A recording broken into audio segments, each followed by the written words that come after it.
to another Keelhauled podcast. I'm your host, CaptainLogun, and we've got a lot of Sea of Thieves news to cover today, so tie yourselves to the mast and hold fast. Ahoy there, pirates. I hope you had yourselves a good week and a good weekend. I know I did.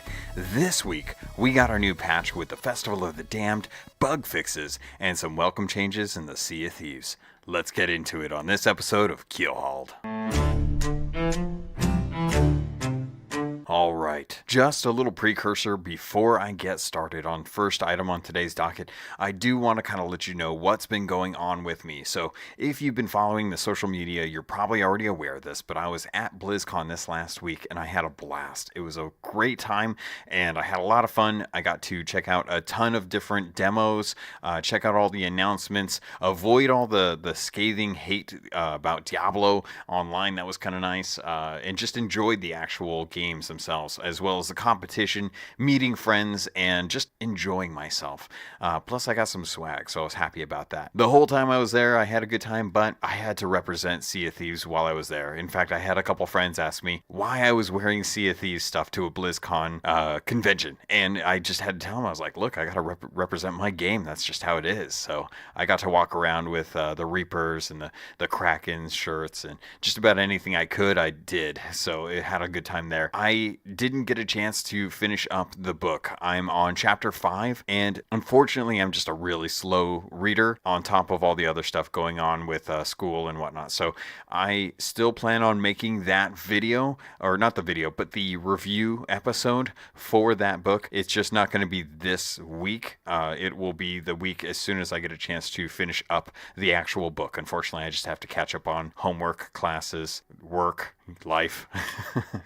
I'm sure you understand. Those of you that have kids are just like, you can do it. It's not a big deal. Just get it done. So I will have it, just not right away. With that being said, let's dive into the developer patch notes for patch 1.3.2. Alright, so I'm going to dive into the patch notes and just kind of hit the bullet points as I go along. Anything that was relevant, I'm just going to pick on that, and then I'll probably dive into the Bilge Rat adventure later on towards the end of the actual patch notes. So first up, the Devil's Roar rewards are now going to be increased. You're going to have a better chance of finding high value loot in the Devil's Roar, which is great to hear because the risk and reward is there. It should be represented in the game as well. The Ghost livery will now appear correctly if applied to the ship after the Kraken livery. Now what this means is anyone that is Athena's level 5 and has the Kraken liveries can apply the Kraken liveries and then the Ghost liveries and then apply a Kraken figurehead, and the Ghost liveries will retain the purple shimmer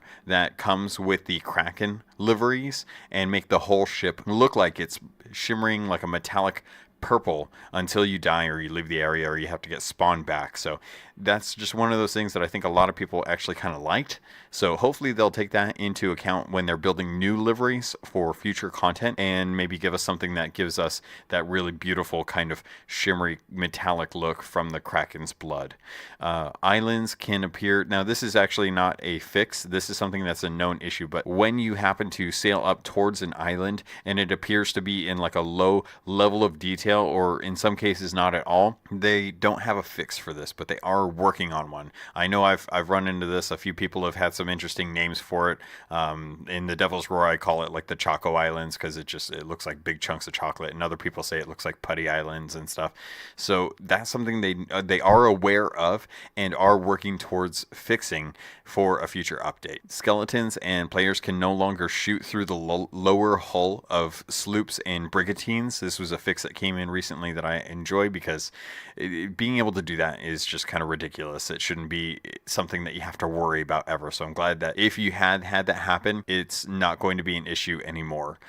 They improved the skeleton ship movement and obstacle avoidance. Now, I'm assuming this is because eventually we will actually be getting the skeleton ships out in the world in different areas, not just in the typical spawn locations. And if that's the case, they need to be able to avoid things better. And because of that, they're working on doing these improvements in smaller small iterations with content updates to see how well they do. Pirates will no longer experience a stutter when entering the water and when colliding with ground. Now, this is a great fix because anyone that's sword dashed off a ship tends to run into that problem where you kind of clip on something as you're kind of like swimming through the water, and you kind of have to move yourself over it to continue the momentum. The momentum is still there, but because you're clipping on like a rock or something like that, or if you just have a general stutter when getting into the water, hopefully this has been fixed. Keep an eye out for it. If you start noticing that it's still an issue, trying to take some time to hop on the bug forums and let them know that it's still occurring. The Sanctuary Outpost Pirate Hideout entrance no longer becomes flooded with water when a player enters it directly after joining the game. This was something that I've realized I've kind of found this out a couple times, and it's not a big thing, but it's nice to know that they're paying attention to these kind of odd bugs that you run into as you're playing the game. It's something that just gives a little more polish to a game that's being iterated on constantly. So I'm glad to see that. They also reduce the chance that cargo run cloth crates will get wet when placed in the rowboat. Though they did say that this is still there's still some concern when you're sailing around through like rough seas. And it was kind of funny because as I was reading through the patch notes, I noticed that they actually put this in twice. So it was kind of funny. It was like reduced chance of cargo, blah, blah, blah, blah, blah. And then like 3 bullet points later, it was like still the same thing. And I'm like, oh, they really seem to want to emphasize that. The next little bit that I wanted to cover was the Eye of Reach. And this was something that was actually in the developer update. So Drew Stevens was the one that gave us this update because Joe was obviously out at TwitchCon and has since come back, but will be going back out fairly shortly to the Mexico event to kind of talk more about the Shrouded Spoils, as well as a Mixer interview on their next podcast to kind of talk more about what's coming after the Shrouded Spoils. So with the Eye of Reach, it's they basically fixed it so that when you reload the weapon, it's actually going to be more in line with the actual audio and visual things from when you're actually cocking it. So when you're reloading, you used to have to wait till you were in the ready position or the neutral position when you knew it was actually ready to fire the weapon again. Now, once you hear that clink and you actually see that it looks like it's reloaded, that's when you can actually fire it again. And that to me is huge. I think not only can you put out more damage on like gold skeletons now with this, you actually have the opportunity to have a little more trust in what's going on in the game, because before it did never make sense and you always just had to wait. So whenever you wanted to run, if you didn't wait for that animation to completely finish and wait for your gun to be back up to normal, you would turn around and then you'd have to spend another 3 seconds reloading that weapon, which can be very dangerous if you're on a small island with gunpowder skeletons and your only recourse is to go out into the water. I want to throw this and say that thank you to Bodyslam for creating a really well done video a long time ago that actually called attention to this as a major flaw with how people perceive the game, especially since so much of the game is working around audio cues. We understand when gunpowder skeletons are, we understand when someone is climbing up ladders, we understand when the megalodon's coming, when pirates are being fired at by skeletons from islands or from cannons, basically. So having the Eye of Reach put more in line with the actual audio and visual aspects of it, it's just one of those things that I think really is key to proper PvP, to kind of bringing PvP back into the game where there's a little more understanding of what to expect when you're in that, because when you're playing, you rely so heavily on those audio cues to know where people are and when people are coming at you from different sides. The area around skeleton ships has been widened to help prevent server migration. This has been a much bigger issue lately because I think a lot of people are not playing during certain times. So because of that, you're running into instances where you're being server migrated. I think the last time I did a stream for the Bilge Rat adventures, I actually got server merged twice within an hour, which was surprising. I didn't expect that. And I've noticed that something that you can do to help try and prevent this from happening is to not lower your anchor. Now, a lot of you usually don't, because you tend to raise sails and just kind of expect how far the ship should drift before it comes to a complete stop, which that's usually a good thing to do as you're coming into docking as well. You're not having to rely on that anchor to stop you right where you need to be, but not lowering your anchor will constantly keep your ship in motion, which prevents your ship from actually getting server merged. Now, I've had people tell me that that's not always the case. but it seems like every time I've come up to an island or every time I've gotten on my ship while it's anchored, that I tend to get server merged. So the reason I bring this up goes back to the skeleton ships. They're going to be widening the area to make sure that when you kill a skeleton ship, if there is loot in the water, that it will not despawn, or it won't server merge you and cause you to lose that loot. As with everything, there's always going to be exceptions because of the way these bugs work, but they've also tried to make sure that items that are floating in the water actually can be picked up once a server merge has happened as well. So hopefully you won't lose loot like I have in the past due to a server migration, just from sailing up somewhere, dropping anchor, throwing a plant into the water to keep it wet while I grab the other stuff, and then getting server merged and then not being able to grab that plant again. One little thing before I jump into the Bilge Rat adventure is the rowboats. They've reduced the time it takes to dock the rowboat oars, allowing you to begin rowing sooner, plus a slew of improvements that actually make it better and less cumbersome, less bugs with it altogether. I think it's great that they're spending some time focusing on the rowboats, because right now they are great, but they do have some issues with them that I think are eventually going to be worked out as they get more information from us using them. But the fact that I can hop into a rowboat and not have to wait 3 seconds is amazing. Such a welcome change. I'm glad that they fixed that, and you don't have to worry about it as much. Same thing with like the barrels 2.0. Being able to remove that delay when you go in and out of a barrel was such a great thing to have that back in the game, have it shorn up so it's much easier to kind of get back in the rhythm of how you typically play. Alright, next up on today's docket, let's dive into the Bilge Rat adventure, Festival of the Damned. Now, everything I'm going to talk about is going to be breaking down what this is, where it is, what you need to do, all that stuff. So chances are, if you've already played the Bilge Rat adventure, the Festival of the Damned, you've probably already finished all this content, and this is going to be pretty kind of boring for you. Regardless, I want to make sure I cover it for the people that haven't gotten a chance to dive in, or maybe there's something that you missed. Maybe, maybe not. You never know. Either way, I'm going to dive into it, so let's get started. The ferryman has a lord.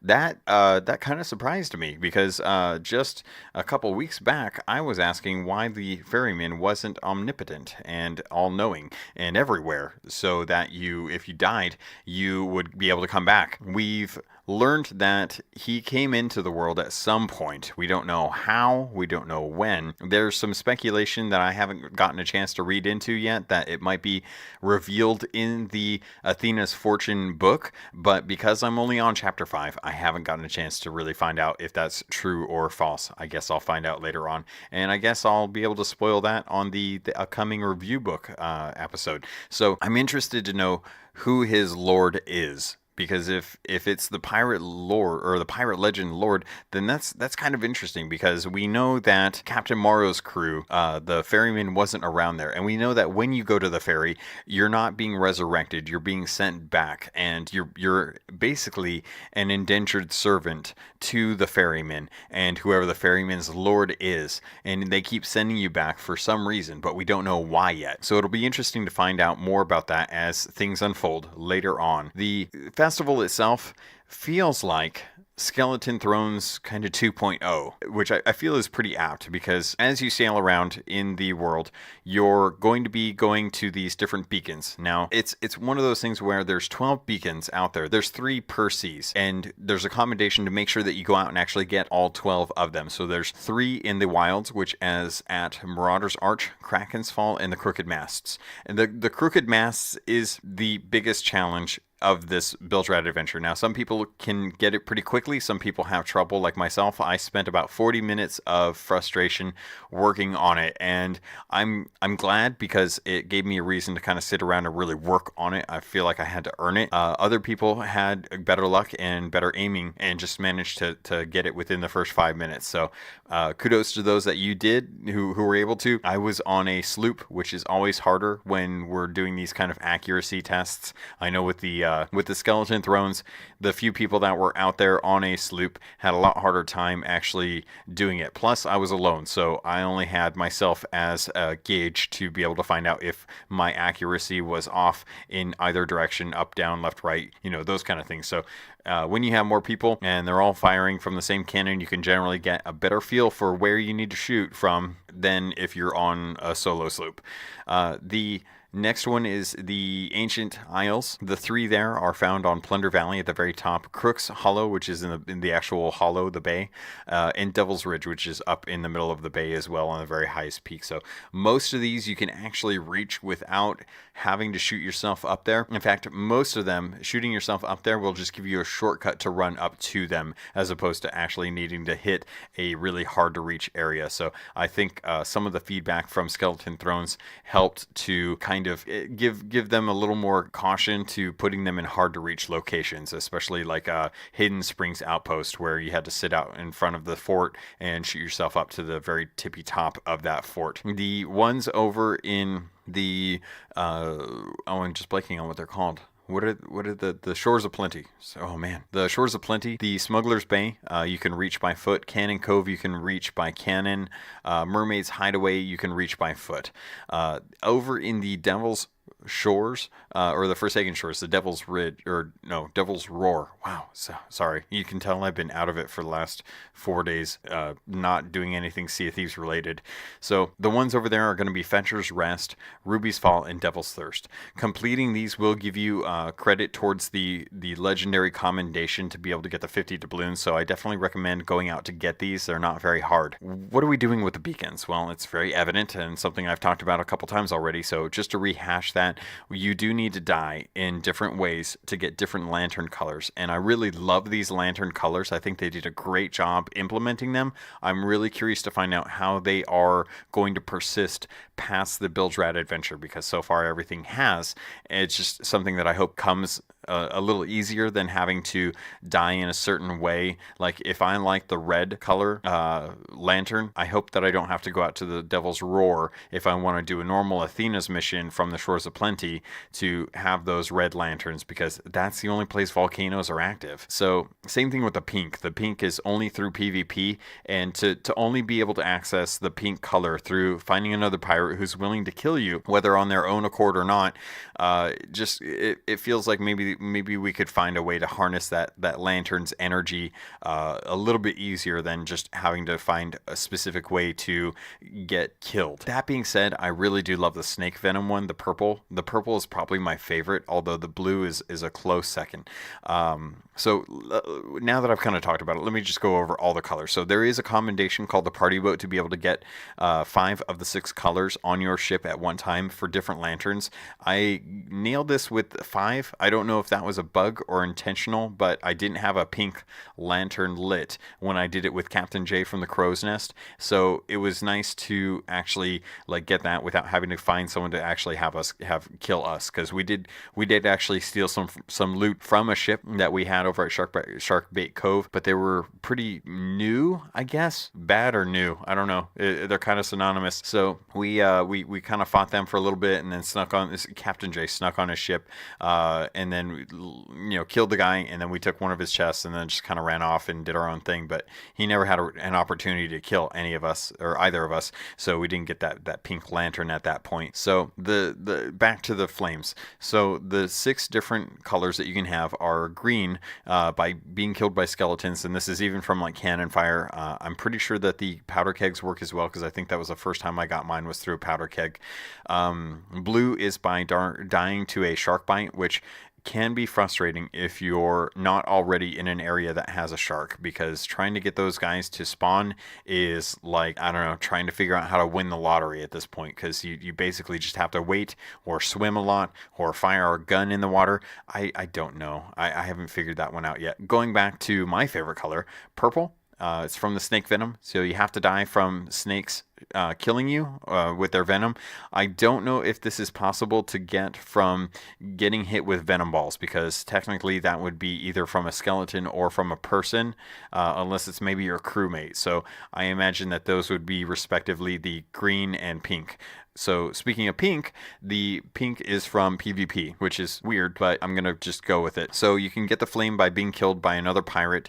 I had a really good time with this, actually, because I ran into a ship out at Kraken's Fall, who was just recently getting the blue flame from dying with a shark. They sailed up on me and joined my alliance, and I went over there and talked with them a little bit and then asked them to execute me in a very clean manner. So I sat down and looked away and told them just fire the blunderbuss, and they were going to shoot me with an eye of reach, and I was like, can we just do like one shot, one kill? Can you just like grab the blunderbuss, do me a favor, don't mess it up, and just point blank back of the head. I won't it I was I was joking on the stream, and it was really funny at the moment, for me at least, that I was kind of referencing of my cement. I was like, tell me about the rabbits, George, tell me about the rabbits. And then just boom, just a blunderbuss to the back of the head. I went to the ferry, I got my pink flame, and I went and I lit the beacon at the Kraken's Fall beacon, and then kind of put one more on my actual ship. And then I went over and gave them the same treatment. One of their pirates, I found out each of the pirates had to go back and get the flame to get credit for it, which was kind of a bummer. I couldn't just like have one go get it and then have both of them get credit for it. So I executed one of them without a problem, and then I botched the second one, and I felt so bad because I shot him. He didn't die. He was in a lot of pain, and I had to quickly finish him off, and it was awkward afterwards, but no hard feelings to the pirate that I botched his execution.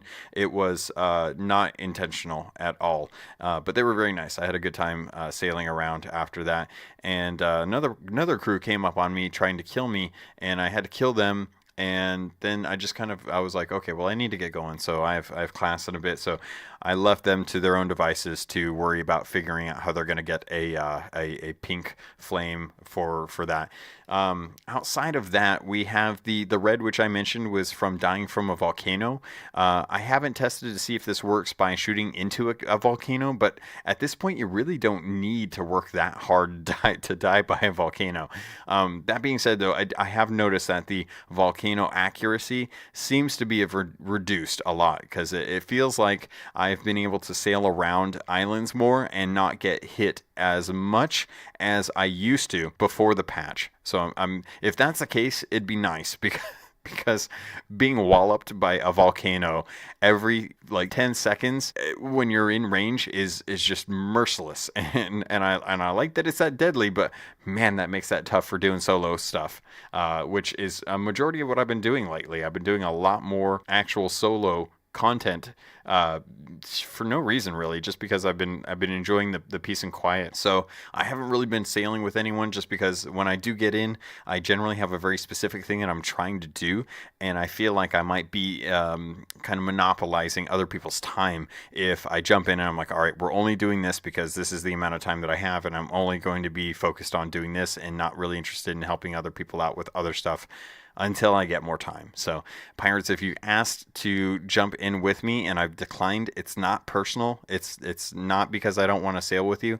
It's purely because I've been on a very restricted amount of time lately with the ramp up school and stuff lately, taking full semester. I just haven't had time to do that, plus work, plus keeping up around the house and spending time with the missus, plus the podcast and playing and keeping up with a couple other games as well too. I'm babbling on about this and should just tell you about the white flame, which I think is really great. I love the white flame. I love that the storms have had a huge increase in lightning frequency. I think it's for anyone that needs to do this still, if you haven't figured it out, or if you haven't had a chance to get it yet, I really recommend you go up to the crow's nest in whatever ship you're in, drop down to the deck, and take the fall damage to the point where one lightning strike is all you need to die. That way, what you can do is you can kind of skirt around the outside of an actual storm, get hit once, and then hopefully sail off away from the storm as you wait to get respawned. Because if you get dragged into that storm,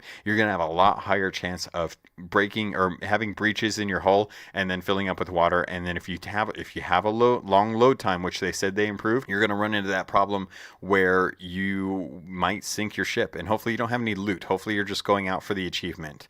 But that being said, I hope that, oh man, I really do hope that the storms stay as dangerous as they are, because it adds an element of danger to something that for right now really isn't that bad. I feel like if you go into a storm, it should actually be life or death. You really should have to worry about whether or not you're going to come out the other end with your ship intact, especially if you're being chased by someone and you can navigate through a storm and make it out. If the other players aren't as coordinated or experienced, then you have a much better chance of getting away from a pursuing pirate ship.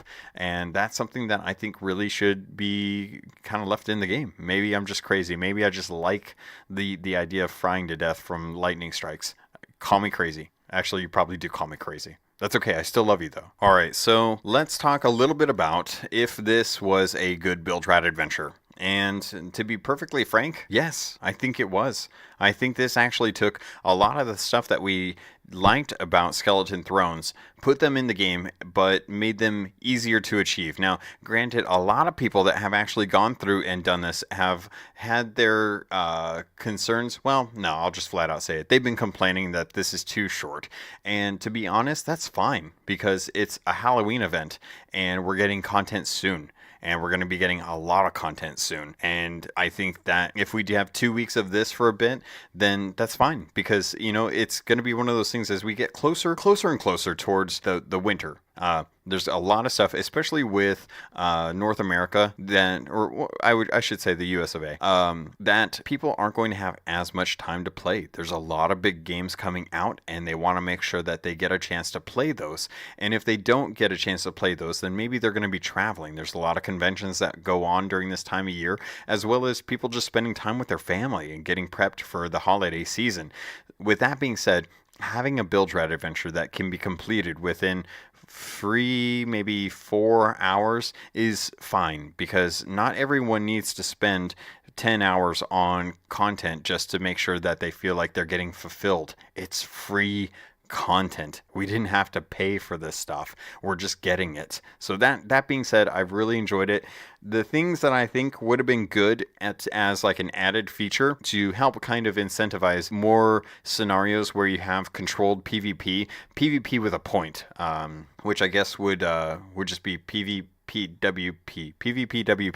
We'll go. I'll go with that. With having three beacons in each sea, you have the opportunity to have control points. You sail around and you light your beacons, and your beacon is the beacon that you're using, and you designate it as your beacon by setting all the lanterns on your ship as that color beacon.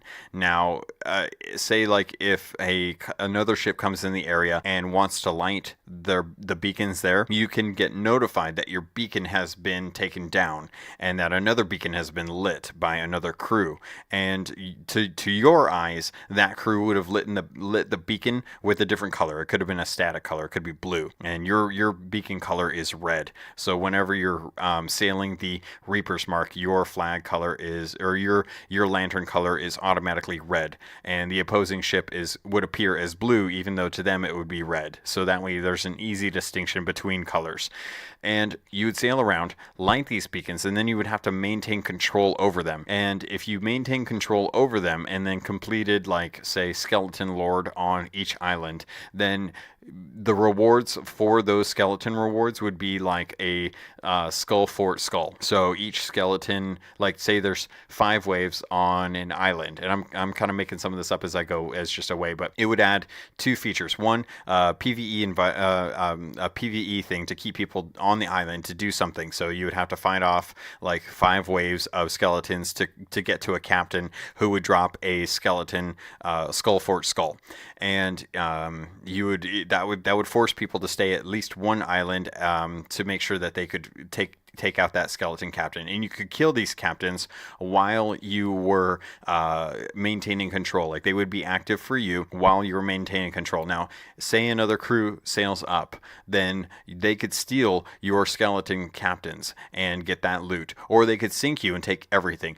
or they could prevent you from being able to get to the skeleton captain by lighting their own beacon. But the only way that they could actually gain access to the skeleton captains is either to take over yours or to change all the beacons in the sea to get control of the beacons. And then once they had control of the beacons, then you would have to take them over to get control of the skeleton lords for yourself on your own terms at the island that you're at.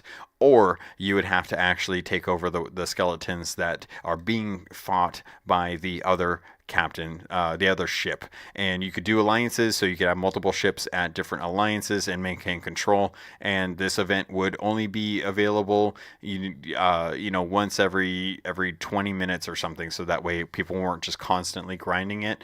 And it would be delayed by other crews taking beacons or killing you and sinking you and taking or just changing out one of the beacons. It's a weird kind of point control system where it kind of meshes some of the PvE nature of the game with some PvP to force people into a situation where they have to decide, okay, well, are we good enough to defend these, or are we going to have to back out and maybe take another sea and try and take those 3 beacons to do our own skeleton captains in that area. With something like that, I think is something that I don't think it's that hard to put in. I know it would require more time, but I think that's one of those things that would give players, like, it's not required, but say you're on a quiet server, you could actually do it if you didn't like PvP. Because there's always points where people can do that in a different sea. And, on the map, you could show, like, these beacons are lit by someone else. And you could put, like, a little skull on the island that said, like, this beacon is active for a skeleton captain. And it would draw pirates to that to go get it. So little things like that, I think, would be nice to kind of give a little more enriching experience for everyone that likes to play the game. Because a lot of pirates do enjoy the PvP aspect. But with the Bilge Rat adventures typically being themed around PvE, except for the one that we had that was specifically Cursed Crews, then they don't have much incentive to want to log in, because everyone's going to be helping each other out, and they're going to get annoyed that people are just going to run or scuttle if people are kind of not wanting to do the actual PvE. I know for my personal experience, tonight when I was doing a little research for a later part that I want to talk about later as far as like item descriptions, there was I left my sloop out by Galleon's Grave for a while, and I hadn't really done anything. I didn't stalk anything. I didn't really care. I was going out to actually get like one last beacon for the commendation, and then I was going to sail to the wilds to pick up the makeup sets so that I could actually take a look at all the descriptions and make sure that I got them. So as I'm sitting there kind of thumbing through the pages of the shopkeep for the clothing merchant and just looking at all the descriptions that they had and taking some notes down, writing things, keeping track of stuff, I started to hear cannon fire, and my initial thought was, okay, someone's going to sink my ship, and then they'll probably come on, and if they kill me, they kill me. If they don't, they don't. It doesn't matter to me. I'm not really like invested in this session right now. I'm just trying to get some information. And then I noticed that it started taking quite a while for them to actually hit my ship. So I go out and I take a look at what's going on, because I'm like, okay, why is my ship not sunk? Why is it taking so long for them to fire cannons? So I'm seeing this, and I don't know if they were too close or what, but they just could not seem to hit my ship. So I take out my Eye of Reach and snipe the dude on the cannon tower, and he freaks out. He disengages from the cannon. He starts running around the ship frantically, looking for whatever was trying to hit him, not thinking that it was probably just someone on the island who was just kind of annoyed at the fact that it was taking them so long to sink his ship. So the guy finally realizes that I'm on the island, and I take a couple pot shots at him, and he starts coming towards me. So I take a little bit of a higher ground up towards the weaponsmith. He runs up the ramp towards the clothing merchant. I jump down and start getting ready for him to turn around. As he turns around, I hit him with an Eye of Reach shot and get him down. So he jumps over me and starts running towards the inn. He turns around, starts eating a banana, and I sword lunge him once, knock him back, and then he tries to defend. And at this point, I know that he's probably got maybe like one Eye of Reach shot left, well, maybe like a pistol shot's worth of health, because I took a good lunge out of him, and he ate one banana after being down to 10%. So he's probably hovering around 50% health. And I managed to lunge one more time and get a clean kill on him. At that point, I was like, okay, well, if this dude's solo and he's got like treasure, I'm just gonna take like one chest, because I feel like I deserved it. He sank my ship. I gotta buy another ship, and if he's going to try and kill me and I win, then I should get a reward. That's just, that's how I feel. So I run over to a ship, and as I'm running up, I already see that there's a dude up in the crow's nest. So I'm not going to go up there because I feel like that might be a trap, and I'm not going to spend too much time on his ship because he might try and self-detonate. So jump on the ship, go inside. They don't have anything at all. And I'm just kind of like, okay, this is kind of weird. It's a couple of pirate legends just sailing around looking to kill people. I go back to the island and I start looking at more makeup. And I hear this guy on comms and he's calling out. He's like, hey, wherever you are, come out, let's fight. And I go out there and I actually don't know where he's at. So I'm just like, hey, dude, how's it going? He's like, good. How are you? And I'm like, good. I'm doing research. How can I help? He's like, oh. What do you mean? And I'm like, well, I'm reading descriptions for makeup. I'm trying to look for little details and clues into the lore. And he's like, oh.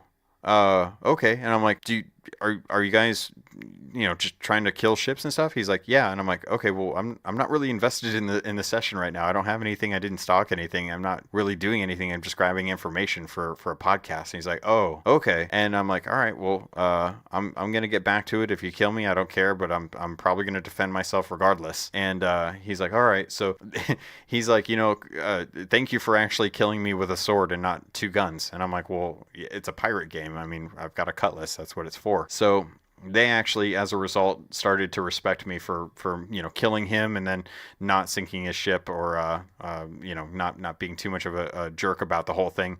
And it was nice because at that point it was like they went and did their own thing. There was a mutual respect. I didn't care about my ship and they sank it. And I killed him, the captain. So his crew member didn't try and kill me afterwards. And they went on their way and I got to finish up what I was working on. So it's nice that I can have like PvP engagements once in a while without it just like degrading into name calling and cheating and things like that. It was nice to have a good little duel with a stranger, and I didn't lose anything, he didn't lose anything, and we both went off and had a good story to tell about it afterwards. So what I guess what did this all come down to? So what I was wanting to get to was talking about the PvP that could be implemented with these events to help kind of increase the amount of engagements that you have so you don't get rusty, because I feel like a lot of the times pirates are starting to get rusty with their skills, and it would be nice to know that when you're actually playing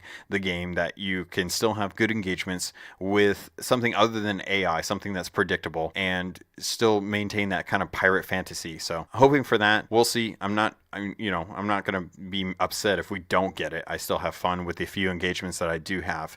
But let's actually take a break and get into the makeup and what I found when I was doing this research, and then kind of talk to you about some of the rewards that you can expect with this Bilge Rat adventure. Okay, so let's get into the actual stuff that we get with completing the Bilge Rat adventure for the Festival of Damned. So starting off, let's cover the time-limited stuff. So the time-limited stuff are the Ferry of the Damned, or not the Ferry of the Damned, the Festival of the Damned liveries, which are sails with fiery skeleton head and arms in the color of the Athena's Fortune liveries.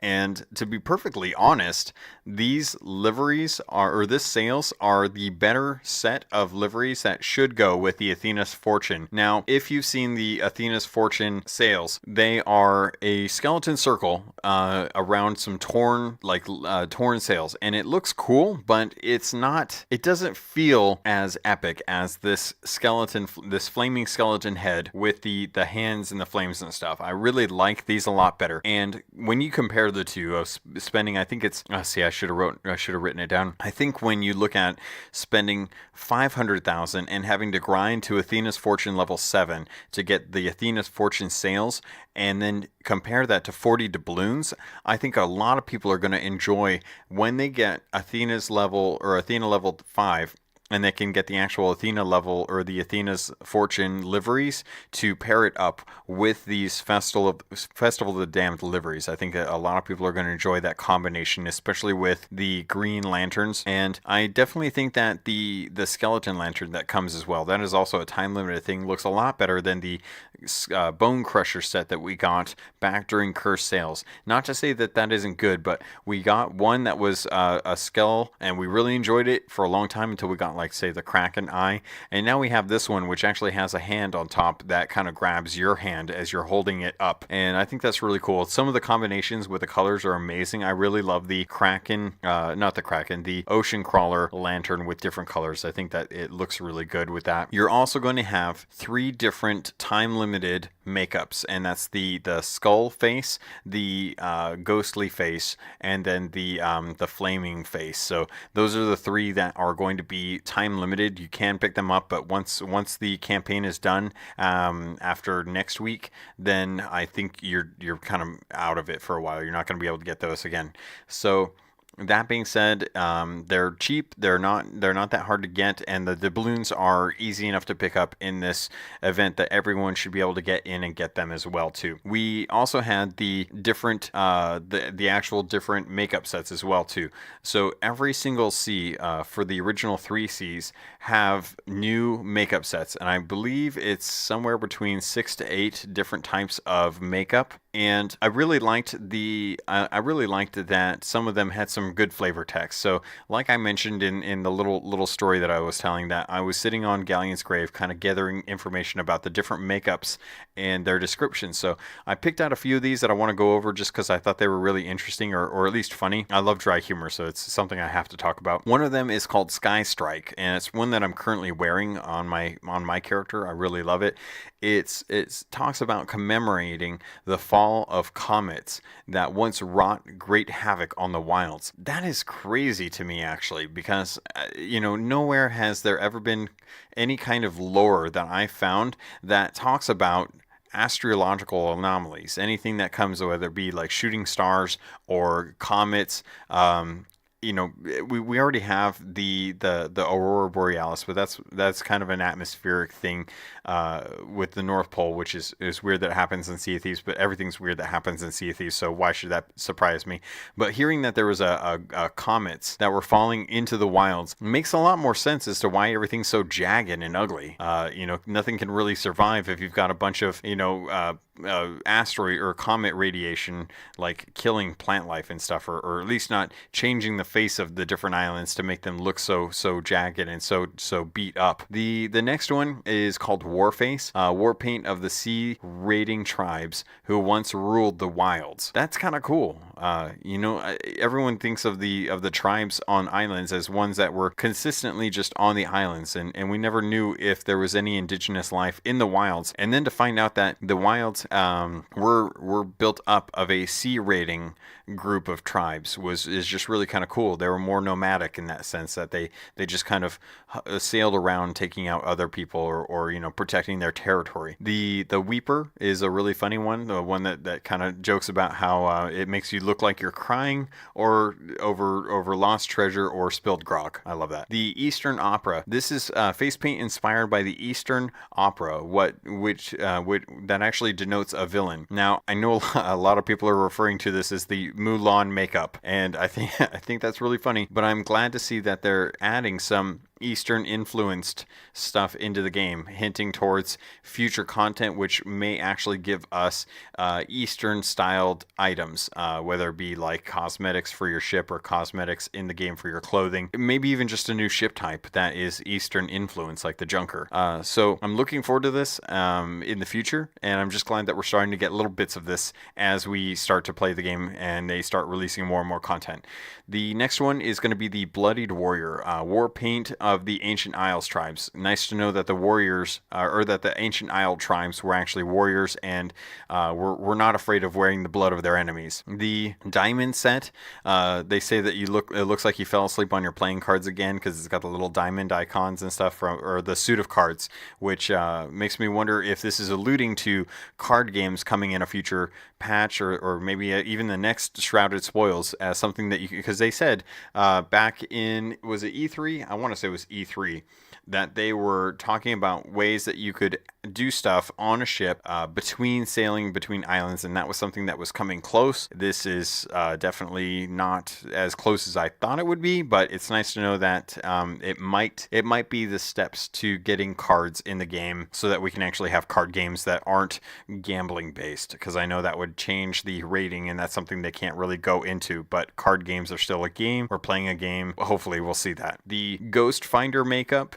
tribal shamans who commune with the spirits of the ancient isles. Now, when they talk about shamans, most tribes typically have shamans or people that speak with nature and have remedies and know herbs and things like that. It's very common in societies, cultures around the world. You know, it's something that everyone is kind of used to hearing the word shaman when they think of like tribes. So I think this might suggest that the spirits that they're communing with are either past leaders or past tribes people, or it might be referring to the giant animals in the paintings depicted in the ancient isles. Now, in the ancient isles, you've got a lot of you've got like boars, you've got rocks or giant birds, you've got stingrays, things like that. There's lots of creatures on these paintings that are much larger than standard creatures, and it makes me wonder if maybe these are spirits that they were talking to. And if that's the case, that would be cool, but it doesn't really explain some of the hunter or battles of animals that we've seen on some of the paintings depicting like great battles that have been won against like the Boer tribe and stuff like that. So that kind of makes me think about a movie that came out in the 90s. I believe it was the 90s. Correct me if I'm wrong. That was Princess Mononoke, or Mononoke Hime, which is one of my favorite Studio Ghibli movies, or Ghibli. I can't ever remember. It's like GIF and GIF to me. I can't ever remember the difference. But I'm going to say Ghibli for now. But Studio Ghibli made Princess Mononoke, and the whole premise of it was man versus nature and then man versus man. But it had the spirits of the forest represented as giant animals, like a giant wolf and a giant boar, and then the forest god itself. And I wonder if maybe maybe Rare was taking some references from these when making some of those ancient paintings on the rock facings, the telling of stories, and that the shamans were talking to these creatures who were manifest as these animals that we did battle with. And maybe maybe we won some, maybe the tribes lost some, and that's why we don't have tribes, and that's why they either moved or are now extinct. So that was just kind of digging into the speculation for that. Going into the next one, Undying, style that reflects the rules of ancient people who consider themselves gods, which I thought was interesting. You know, where were these people these ancient people that believe themselves gods? And this is, if you look at it, it's the one that I'm talking about. The Undying is the one that has the raw Egyptian style eye makeup, which I love. I actually think the Eye of Ra is very, it works really well. But that was something that the pharaohs actually wore makeup to kind of embody or look closer to the gods that they were that they believed in, to make the people, the slaves, believe that they were more powerful than just a person. So this is really cool. I'm interested to find out more about where these people were located in the world. Were they part of the Shores of Plenty people? Were they part of the war tribes out in the wilds? Were they part of the shaman tribes out in the ancient isles, or the warrior tribes out there? So very curious to find out more about that, if that's possible. One thing that I would like to see in the game added, now that we have makeup, is body paint. I'd like to actually have a varying body paint as well as like face paint and stuff. So if that's a possibility, that would be awesome. I don't know how hard that would be, but it's I don't know, maybe I'm the only one that no, I know I'm not the only one that runs around without a shirt on, but that's because of the Keelhauled logo on my back. But I definitely think that it would be kind of cool to have some of that, have some paint around our actual bodies and stuff, be able to display that as well as face paint. Maybe we'll get earrings soon. Maybe earrings is the next big thing. So other than that, some interesting things that I found with this update was the ability to douse beacons. This is the first time in the game that we've had any kind of interaction with fire. Fire in the game, for the most part, is not actually real. It's just an appearance thing. You can put powder kegs, you can put pigs, you can put whatever you want on a campfire, and it doesn't do anything. Not only that, but it doesn't hurt you either.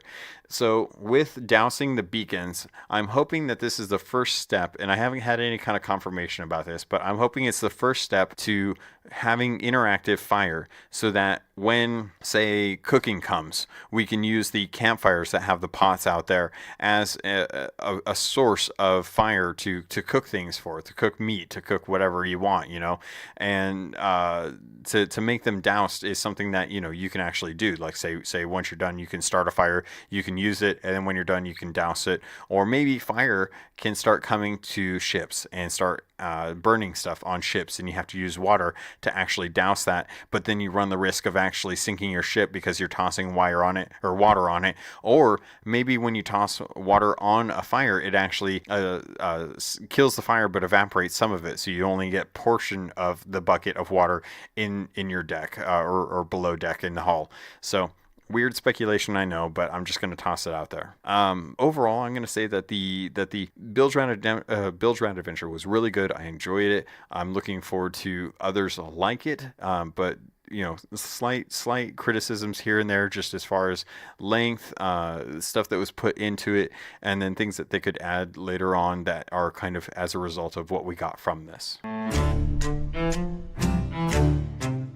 All right, next up on today's docket, I just want to dive into a little bit more about some of the descriptions before I close out tonight's show. As I was checking through the descriptions for the different makeup sets, I decided to take a look at some of the other items, and I noticed that most of the items that were within the same set actually seem to have the same description. And I'm kind of bummed about that, because it's one of those things where, like, say for like the Castaway set, each part of the Castaway set, whether it's the Scurvy or the Bilge Rat or the Castaway, they all have the exact same description, which doesn't make sense when you look at some of the, like, for example, take a look at the peg legs for the Castaway or for the Bilge Rat set, and you'll find out that all of them were made from abandoned rowboats. Which is, I mean, I guess you could, but it doesn't really feel kind of immersive when you see the same description. Now, I guarantee most people aren't digging into the item descriptions like I am. It seems kind of weird, but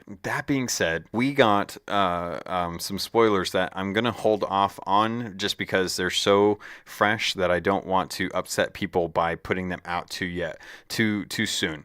But that being said, take a look at some of the descriptions on some of the stuff, especially like the Sea Dog stuff. The Sea Dog stuff has some interesting descriptions. So the reason I bring it up is because I think that there might be some stuff alluding to things that could be coming in the future. So, for example, like with the Black Sea or the Black Dog set, the Sea Dog set, one of the items has a reference to the infamous pirate ship, the Black Dog.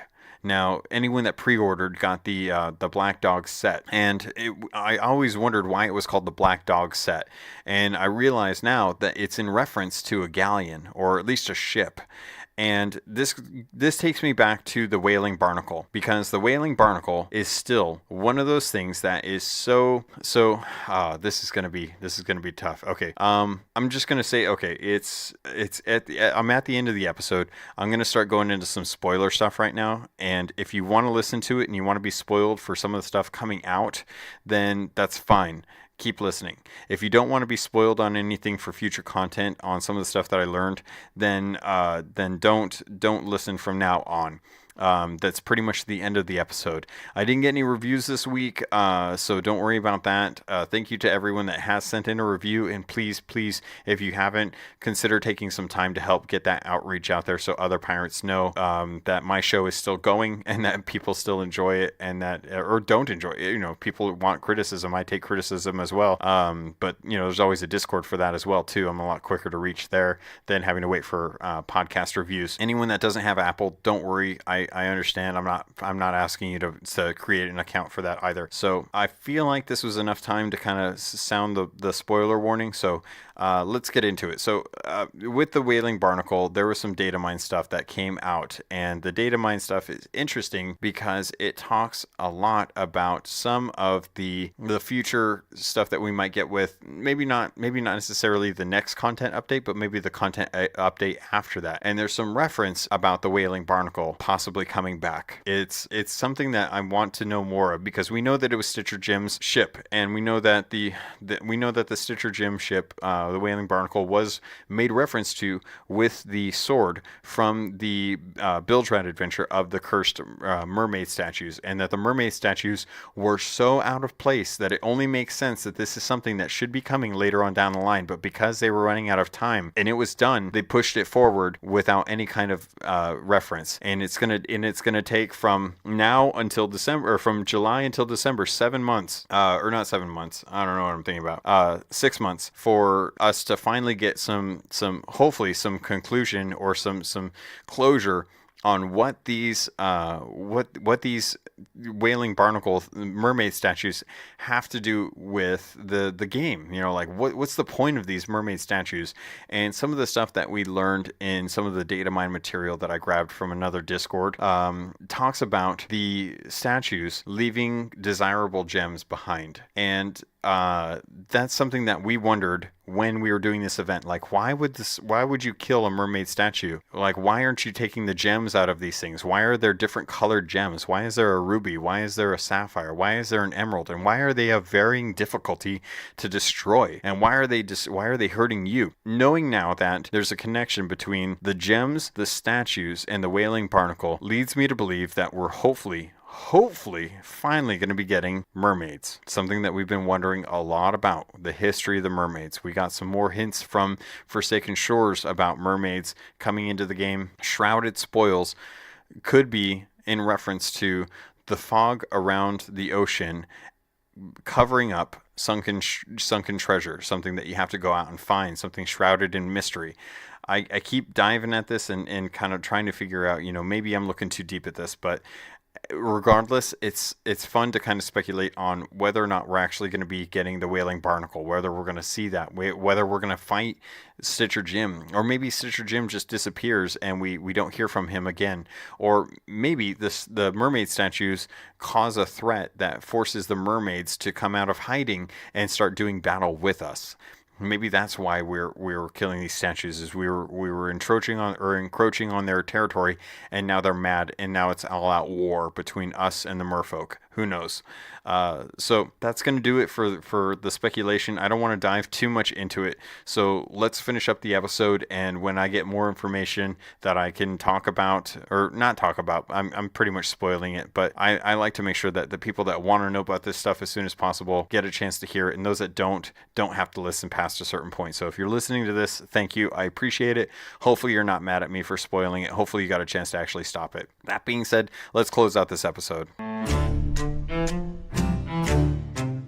All right, pirates, that's going to do it for this episode of Keelhauled. Thank you. I love you. If you want to get a hold of me, there's always good ways to do it. You can always reach me by email at captlogun@gmail.com. If you want to reach me, the best way is going to be on Twitter at capt_logun. I talk about a lot of stuff on Sea of Thieves. I always retweet like things that are interesting, and the community there is just great. So it's always nice to talk with other pirates of like minds out there and see what they're doing. If you want to get a more intimate conversation going and find people to actually sail with, please look into Discord, join the Discord server, go in, say hi. We're all there. I've got different channels for different things. There's off-topic stuff as well as podcast feedback and some console conversation with other consoles that are out there that people want to play with. So if you're looking for people to sail with that are nice and friendly and want to do the same things that you want to do, whether it's PvE or PvP focused, there's always someone in our Discord that's looking for that, and I always appreciate them being so awesome with that.